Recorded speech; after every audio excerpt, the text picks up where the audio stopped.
the other thing, at least in finance, I don't know if this is similar in fitness, but in the finance and investing world, there's this. I think I put this in my note to you. There's this notion of doomers. They look at everything and it's always doom, doom, doom, doom, doom, doom, doom. And now some of them are just profiteers. They make porn and it's called doom because we want to run away from the tiger, right? So our Sure. brains do that. Of course. But what do you think of just the general notion of doomers? I have a few things to say about the general notion of doomer. One is if you really do believe you have some kind of insight on when the doom is coming, you have an ability to make an unbelievable amount of wealth if you properly time your short selling. But almost no one does that because they're really, just as you say, in the pornography business in some extent, and they don't know when it's coming. And if they took short positions as often as they thought it was coming, they would just lose all their money really fast. They'd be busted. Yeah. Yeah. Now, philosophically, I'm a really big fan of Peter Schiff. Do you know who Peter Schiff is? Oh, of course. Yeah. Of course. Philosophically, he's great. Says all the right things about capitalism, et cetera. I love that. But he's a doomer if you think about it Oh, in a no, technical sense. Gold is always the answer. It's right. not, And it's like nothing is always the right. answer. And if you actually listen to his advice, you would have not so much money. No, because he's saying that the bottom is flying out from underneath us every dependably 2 to 5 years. He says that, and it only happens every 15 to 20 years. And then after 2 of those years, it fixes itself.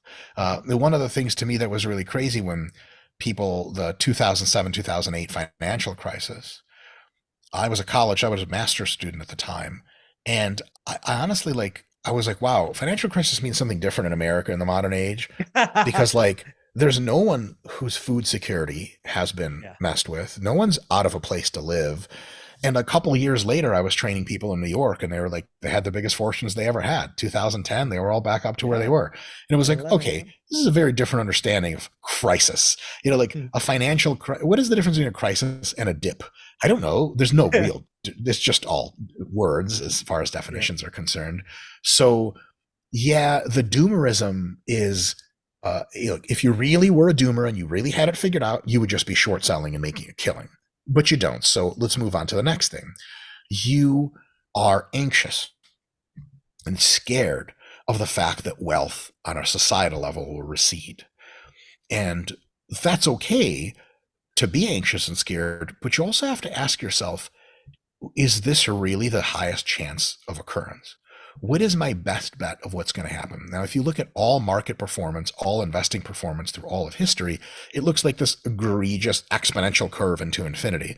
And you're like, okay, so clearly on the grand scheme, doomerism is just wrong. It's really terrible financial advice because if you just invest in the S&P 500 and the Dow Jones, you just 20 years later, you don't ever look at it. 20 years later, you open it up, there's a chance that it's going to be much, much higher.